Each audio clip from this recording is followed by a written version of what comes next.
Yo, yo, yo, yo, yo, yo, yo, what's going on, baby? It's BitConnect! Woo! Cryptocurrency's got you down? It got me down. Yeah, they're down, down, down. And you need something to cheer yourself up because you're completely wrecked on your portfolio? Well, we got a recommendation for you today, a movie that can get your mind off of it. All your losses, or my losses. So I recently rewatched Return of the Living Dead Part 3 because we did that news story on, the remake. They're talking about doing a remake for the first one. Mr. Steve Walsh, baby, the famous director of Muck. The muckiest movie. I still haven't seen Muck yet. No, I'm never going to watch that. It has a 0%. Doesn't it have a 0%? Yeah, it has 0%. Oh, who the fuck names a movie Muck? I don't know. It's a terrible name. Terrible name. It's not as bad as Hispanic satanic worshippers or whatever. That review's coming soon. It's called Satanic Hispanics. Review coming soon, by the way. Ass. And they were like, hey, what title do you think will work best? Yeah. Hispanics and their satanics. Fuck them. Let's do it. Yeah, it looks super offensive, but I'm there for it, baby. That's Terror Talk. We watch all things horror. And if you like us, hey, before we even start, subscribe to this channel. Hit that like button, baby. It helps us out. Algorithmic style. We talk all things horror. If you like that, join us. But today, we're talking about Return of the Living Dead Part 3. Now, this was a movie that kind of spurred in a conversation where we were talking about the remake with Mr. Steve Walsh. So I saw it available on Freevee. That's the offset of Amazon, right? Freevee. You can download it for free. You can watch it, and which is funny because you keep finding Pluto TV's got some shit. Pluto got some stuff. I was like, I remember all you told me about Tubi a long time ago. Yeah. I was like, wow, Tubi's great, but Tubi. Pluto TV. Pluto's why, got hello, the fire, dude. They all these free streamings. It's so many free streamings where they figured it out. They were like, well, we could just buy the rights to these movies, show them for a short period of time, and then we're going to get paid by the advertisement. People will sit 2, 3, or 4 advertisement. We're not that greedy. We're not greedy pigs like Netflix. We're not that. We can give it to you for free, give you free quality movies, and we can get paid a little bit, and everybody wins. But they don't have to have all the money in the world. So on Freevee, I was watching Return of the Living Dead Part 3. Now, this is a movie I watched this when it first came out because I was a big fan of like direct-to-VHS movies. I would go to my local video store. I watched it when I first came out, and as a kid, I loved it. I thought it was the shit. It had everything I wanted. Me too. It had boobs. And it had very monsters. Hot boobs, yeah, it had monsters, hot boobs. It had killing. It had everything I wanted as a kid, right? As a 9-year-old or whatever, 10-year-old kid. So I watched that. I loved it. I watched it again about 4 years ago, and I was like, this sucks. I was like, I don't like this movie at all. Now, during our last review, I saw it available, and I was like, let me watch it one more time. So I watched it recently, and I have to say, it ain't that bad. What are your thoughts on It's not bad. Well, here's the thing, right? Yeah. Mm-hmm. With all those movies, I feel like I'm Chris Collinsworth. Here's the thing. We've got to have a scene. But no, it's not bad. Especially if you watch it for free. Yeah. Like, I watched it a long time ago too, and I was just like, this is one of those dumbass movies. Yeah. Like especially they just keep the name. Yeah. Just to bring you in and stuff like that. Yeah. I remember watching the title. I was just like, all right, whatever. Watching it, I enjoyed it. It wasn't like the best movie of my life. Mm-hmm. Watching it again though, I was like, it's not that bad. It's not that bad. I enjoyed it the third time around. I think it holds well in time. I think all these the first 3. Yeah, the first 3. Let's not talk about the other ones. But like first 3 hold well through time. But I think it's Return of the Living Dead.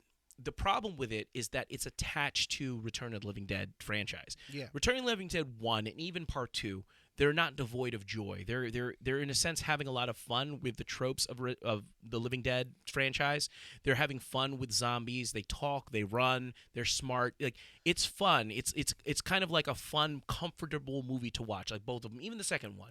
Because it's scary, right? But it's also fun. Scary. It's fun. It's funny. It's kind of like Killer Clowns from Outer Space. Yeah. They like to have fun with the audience. It's a fun time. The third movie has the only relation to the first 2 movies is the toxin that makes the zombies the zombies. The problem with the third movie, it is so dour. It is a dour, depressing, nihilistic film. The first 2 movies have nihilism in them, but they're not there to beat you up. They're not beating you up. They're like let's just have a good time at the movies. The third one wants to depress you, wants to make you sad. Like it's a bummer of a movie, but in that sense, if you set your expectations the right way and you watch it, you're like, okay, well, this was okay. The story's pretty simple. We get this kid, I don't know, regular white kid from the South or whatever, military kid with his dad, and they're moving from place to place. The dad is a high-ranking official in the military, and what they're doing experiments on dead bodies and sometimes alive bodies with the toxin, with that zombie toxin, to figure out a way where they don't have to put regular soldiers out there in the field. Put the dead out there to fight. Yeah, throw the dead out there. Let's fight Korea or South Korea or North Korea. South Korea. Let's fight North Korea. South Korea's like, yo, hold up, what? All the Koreas. We'll fight all the Koreas with these zombies. So they put the zombies out there. They're hard to kill. They can't be killed very easily, and you don't have to waste human life with it. Admirable. I get that. And they're doing it, and things go wrong. Let's just say, and the dad's like, "Hey, listen, we got to go. We got to get out of here. We're done here." And the son, being comfortable in this place, has a girlfriend, has a nice sweet piece, and he's like, "No, Dad, I don't want to go." The dad's like, "We got to get the hell out of here, Billy." Very sweet piece. Very sweet. He doesn't want to leave that sweet piece. So he says, "You know what, Dad? F this. You can go. I'm staying here with my sweet piece, and we're going to go drive away into the sunset." As they are driving away in the sunset on his motorcycle, he accidentally swerves off the road. Well, she grabs his Johnson, and then they swerve off the road. She falls off the motorcycle. By the way, motorcycles are super dangerous. Don't use them. Like there's so many. You're a nurse, right? Don't you see that? Like, 100%. And so many accidents. Listen, when you're in a accident on a motorcycle, it's always horrible. Horrible. It's not like I scraped my knee kind of thing. No, it's like your limb is falling off or something crazy. I know a couple of emergency room nurses. As well. And the number one thing they say to stay out of the emergency room is don't ride a motorcycle. That's number one. Look at any obliterated. There's nothing protecting you. Yeah, and then you're going, and obviously no motorcycle driver is driving like normal speed. No, you guys are fucking flying, and you're dead. You're dead. It's a wrap, and it's a wrap, dude. There's I saw one car accident recently. I was a motorcycle guy, and I was just like, wow, I think this guy's dead. Probably. Yeah, because the way everybody was standing around him and stuff like that. I was like, damn. You can get obliterated. You'll obliterate your body for what? It's like nah. Don't get on it. Listen, I can't ride a motorcycle. You can call us I'm like too clumsy for that. You can call us squares. You can call us like whatever. But like honestly, like don't do it. Just stay away. Yeah, I'll sit in my hybrid Kia and I'll just drive by. I'm gonna sit in my baby. Subaru. We're the most safest car. But like, what's the point? Like, what, you want to die? Who cares? Like, what? That's how you want to die in a fucking motorcycle accident? Anyway, not even nice motorcycles. These guys have some beat moped, shitty motorcycle. So anyway, they get into the motorcycle accident. She hits her head on a lamp pole, a la similar to Hereditary. But I wonder who took that idea first. Yeah, maybe they got it from that movie. Maybe. So she hits her head on the pole, instantly dead. Finito, adios amigos. And he's like, wait a minute, I remember my dad, we went and we saw them reanimating corpses. This is a good idea. I should take my girl there and reanimate her and make her back to life because I seen how well it worked, And they saw Reanimator too, right? Let's reanimate this bitch. So he gets in there, he reanimates her, and it's a tragic it's a tragic tale. It doesn't end well. So he reanimates her.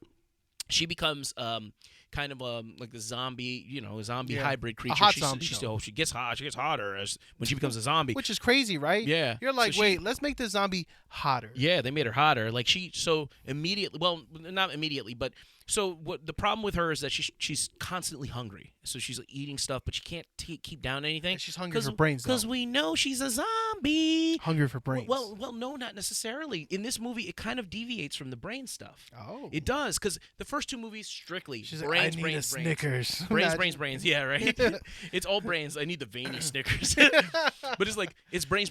But in this movie, it's not necessarily that. What's with the Snickers being veiny? I don't know. It hits different when it's veiny, though. I'll tell you that much. Like I'll cold tell you Snickers, that much. and it's like a really thick vein. I need those veins it's in my mouth. It tastes good. I don't know.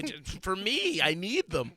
But anyway, she just doesn't eat brains. She eats like hands and arms. She bites people. She eats flesh in this movie. It's just weird. She does eat her fair share of brains, but it's not the main source of her sustenance. She's like pulling a Jeepers Creepers, just eating fingers. It's a little bit. It's a little bit different. It's a little bit different. So she's going around, and she's trying to keep things down, but it's not working. So she's going around having to eat flesh.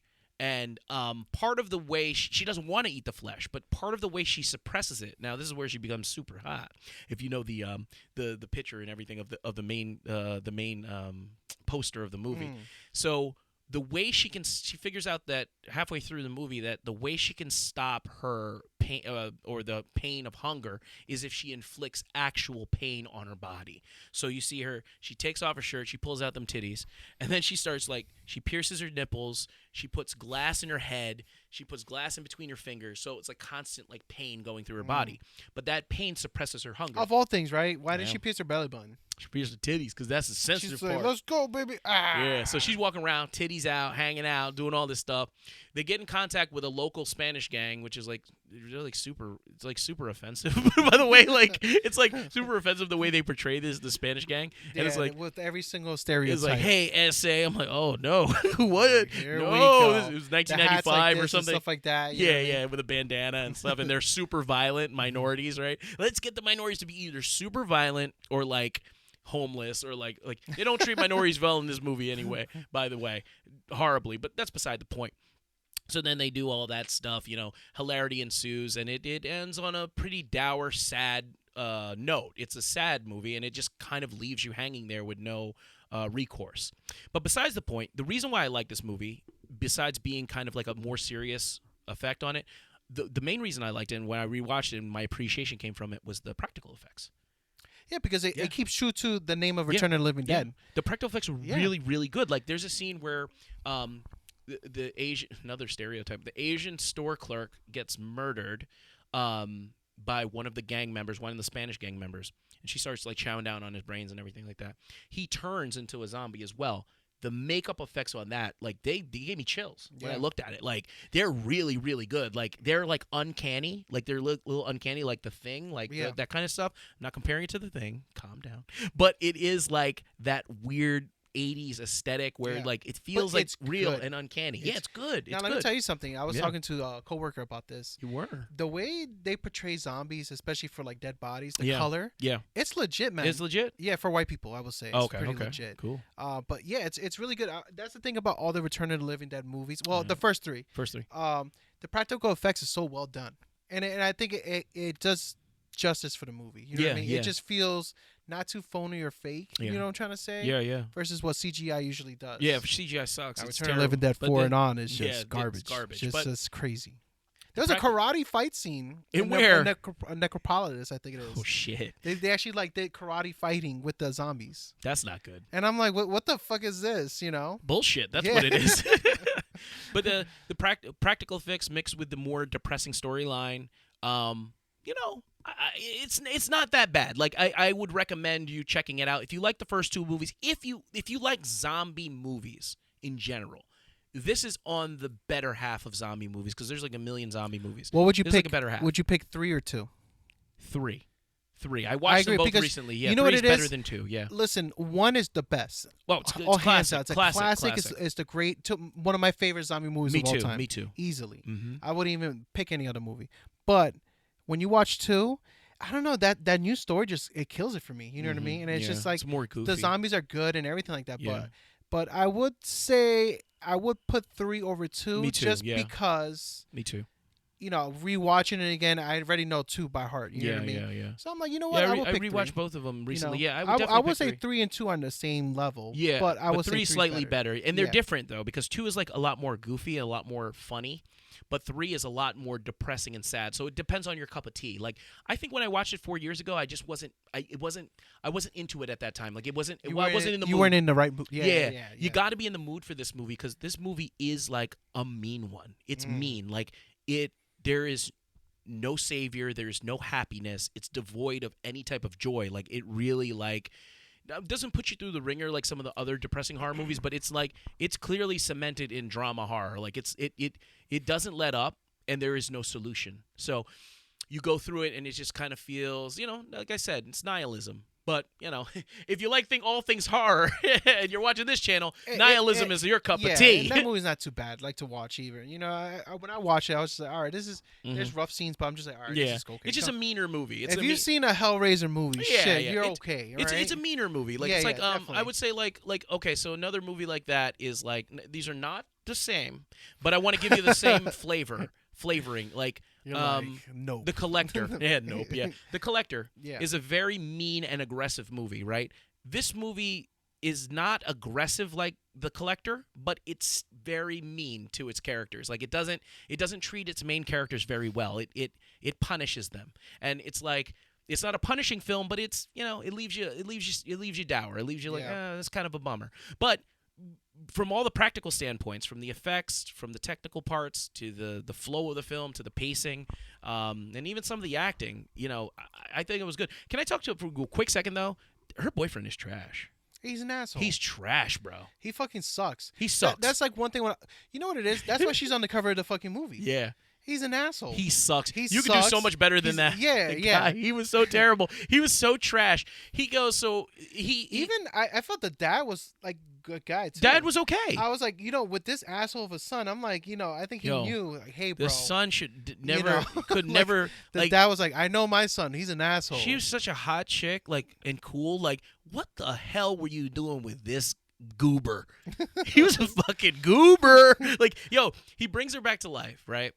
He knows what these zombies do. He knows the zombie situation. He knows what's going on. And he's like, as she's like, she's trying to control herself. Like, she can't help her fucking self. Like, she's just biting people, eating people. He's like, what are you doing? Stop eating him. I'm like, bitch, you're the one that brought her back. And she's a fucking zombie. What do you expect? She's a zombie, expect? you dick. You never seen a zombie movie? Yeah. And then by the end of the movie, like, when, like, she needed him the freaking most, he curls up in a little ball like a hoe, and he just starts crying, looking at her like, I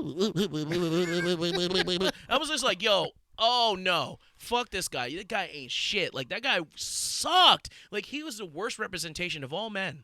Like the worst parts of us were embodied in that one character. Like, she was awesome. He sucked. Yeah. Terrible guy. Terrible man. It's funny when you watch movies, you're like, man, this boyfriend's a fucking dick. Yeah, he it's sucks. like Midsommar, you know what I mean? Yeah, Midsommar. Watching that, it's like, oh my God, this guy's a fucking dick, bro. Just break up with her and that's it. Or yeah, exactly. That's to get it over with. Don't torture her for no fucking reason if you don't like her, you know what I mean? Exactly. He's a pussy too, because he's like, okay, then if you don't love her, tell her that and let her go on and move on and find a nice black man to be with, maybe. I don't know. She has to try something new now. Say first thing in line, black guys. Hey, try a black guy or try to have black, half Filipino guy. Yeah, but I'm saying, like, but he wants to hold on to her sadness. He wants to hold on to her pain. He wants to hold on to her suffering. Like, he doesn't want to let her go. So he's just like, I'm not going to tell her I don't love her anymore. I'm not going to tell her to move on and break it. He's like, I'm going to string her along. And that's why you deserve getting burnt up in that damn bear suit. You bastard. I don't like that bastard, man.